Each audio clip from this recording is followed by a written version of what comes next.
अतुल शर्मा जी प्रधान, परशुराम धर्मशाला जी, राजेंद्र प्रजापति प्रधान प्रजापत सभा जी, चरणजीत राणा जी, सुदामा सरपंच जी, संजय सरपंच जी, रामनिवास प्रधान जी, मांगेराम सरपंच जी, जयपाल शर्मा जी, ईश्वर शर्मा जी, गौरव मेरा भाई छोटा,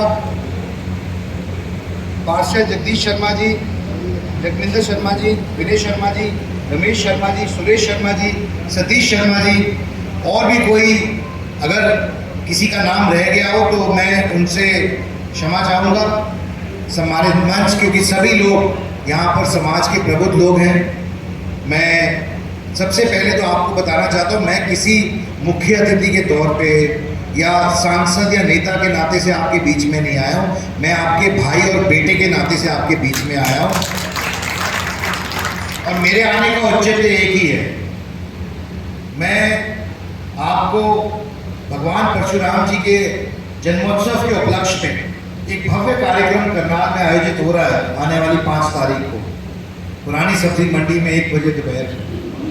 मैं आपको उसका न्योता देने आया हूँ, उसका निमंत्रण देने आया हूँ। विनोद शर्मा जी के, पंडित विनोद शर्मा जी के आदेश पर आपके बीच में उनका संदेशा लेके आया हूँ कि आप सबों ने उस कार्यक्रम के अंदर आना है और उस कार्यक्रम को एक बहुत सफल, सशक्त, सक्षम कार्यक्रम बनाना है। क्योंकि भगवान परशुराम जी तो 36 बिरादरी के भगवान हैं।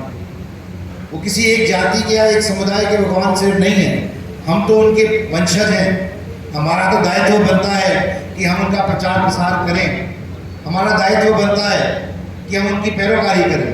लेकिन वो सिर्फ हमारे भगवान नहीं, 36 बिरादरी के भगवान हैं। तो मैं आपके माध्यम से आज 36 बिरादरी को न्योता देना चाहता हूँ इस कार्यक्रम के लिए कि वह सब आए और इस कार्यक्रम के अंदर अपना योगदान डालें, योगदान दें और इस यज्ञ के अंदर अपनी आहुति देकर इस कार्यक्रम को बहुत सक्षम और सफल बनाएं। देखिए, लगभग 1.5 साल पहले जब परशुराम महाकुंभ का आयोजन करनाल में हुआ, तब आप लोगों ने बहुत स्नेह दिया, प्यार दिया। करनाल से, पानीपत से बहुत जन समर्थन मिला, लोगों का आशीर्वाद मिला, बड़ों बुजुर्गों का आशीर्वाद मिला, युवा साथियों का साथ मिला। लेकिन पूरे राज्य से भी लोग आए और करनाल की पावन धरती के ऊपर उन्होंने आकर भगवान परशुराम जी के जन्मोत्सव को मनाया। आज भी ऐसा एक उपलक्ष्य है, ऐसा एक दिन है, क्योंकि लोकतंत्र के अंदर सिरों की गिनती होती है और लोकतंत्र के अंदर हर एक व्यक्ति को अपनी बात रखने का अधिकार है, अपनी बात रखनी भी चाहिए। मुझे खुशी है कहने में कि जब मैंने ये बात माननीय मुख्यमंत्री मनोहर लाल जी के सामने रखी थी, तब हमने अपनी 13 डिमांडें उनके सामने रखी, जिनमें से उन्होंने 10 वहीं स्पॉट पे हाँ कर दिया और कार्यान्वित करने का काम किया।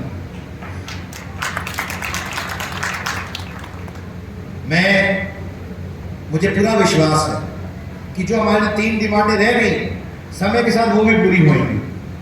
मुझे पूर्ण विश्वास है कि जो आपकी भावना है, जो बड़े बुजुर्गों की भावना है, जो युवाओं की भावना है, मैं उससे अवगत हूँ, मैं उनको जानता हूँ। मैं ये भी जानता हूँ कि हमारा देश दुनिया का सबसे युवा देश है, जहाँ 65% आबादी देश की 35 साल से कम उम्र के लोगों की है। तो जाहिर सी बात है कि जो सबसे युवा वर्ग है, उनकी चिंता करना भी हमारा काम है, हमारी प्राथमिकता है, हमारी जिम्मेदारी है, और उनकी चिंता हम कर रहे हैं। पंडित विनोद शर्मा जी ने मुझे एक बात कही थी जब मैं सार्वजनिक जीवन में आ रहा था और राजनीतिक जीवन में आ रहा था। उन्होंने मुझे कहा कि अगर आप गरीब व्यक्ति की मदद नहीं कर सकते हैं, अगर आप अपने समाज के काम नहीं आ सकते हैं, तो राजनीति में और सार्वजनिक जीवन में आना व्यर्थ है, मत आइएगा। क्योंकि जब तक आप पंक्ति में खड़े आखिरी व्यक्ति की मदद नहीं करेंगे, तब तक आपका इस जीवन के अंदर सक्रिय होने का कोई अर्थ नहीं है। तो मैं आपको विश्वास दिलाता हूं कि मैं उन्हीं की सिखाई हुई शैली पर, उन्हीं के दिखाए हुए रास्ते पर चल रहा हूं और उसी तरह से काम कर रहा हूं। आपके बीच में आपका भाई और बेटा बनकर काम करूंगा। मेरे घर के दरवाजे आपके लिए हमेशा खुले हैं। जब भी मैं आपके किसी काम आ सकूं, मैं आपके आगे पीछे साथ हमेशा खड़ा पाऊंगा। मैंने काम किया, उन्होंने कहा कि ताकि हर व्यक्ति को मेरिट पे नौकरी मिले। मैं धन्यवाद करना चाहता हूँ मनोहर लाल जी का, मैं आज खटक से उनका पुनः धन्यवाद करना चाहता हूँ। विनोद शर्मा जी ने लड़ाई लड़ने का काम किया, चाहे वो धोनी के मालिकाना हक की लड़ाई हो, चाहे वो एपीबीजी की लड़ाई हो, या कोई अन्य लड़ाइयाँ हो जहाँ पर गरीब या फिर छत्तीस बिरादरी के कल्याण की बात हो। उन्होंने कभी फर्क नहीं किया। उन्होंने ये नहीं देखा कि ये व्यक्ति कौन है, कहाँ से आया है, किस क्षेत्र से आया है।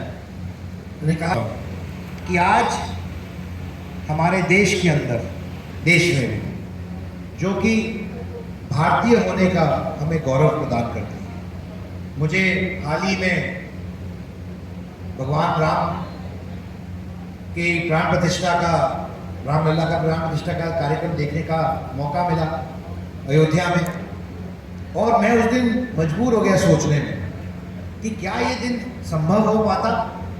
क्या बचपन में हमने जब इसके बारे में हम सुना करते थे तो विश्वास नहीं होता था कि एक दिन राम मंदिर बनेगा। मैं उसके लिए भी माननीय प्रधानमंत्री जी का बहुत धन्यवाद करना चाहता हूं कि ये दिन हमें देखने को मिला, प्रत्यक्ष रूप से देखने को मिला। जब मैं सार्वजनिक जीवन में नहीं था और मैं देश विदेश जाता था अपने काम के लिए, मीडिया के संस्थान के काम के लिए, तो मुझे इस बात का आभास हुआ कि कैसे एक भारतीय होने का गौरव, एक भारतीय नागरिक होने का गौरव, एक नीले पासपोर्ट का गौरव हमें मिलता है। दुनिया हमें किस संदर्भ में देखती है, किस तरीके से देखती है। आज एक समय था जब हम लोग इंडियन पासपोर्ट लेके जाते थे तो इंडियन पासपोर्ट की वो कोई कीमत नहीं होती थी, क्योंकि आज भारत दुनिया की 5वीं सबसे बड़ी अर्थव्यवस्था है और तीसरी बनने की कगार पे खड़ी है। आज भारत को एक अलग संज्ञा मिलती है। मैं हाल ही में, मुझे भारत का जो डेलीगेशन था उसका प्रतिनिधित्व करते हुए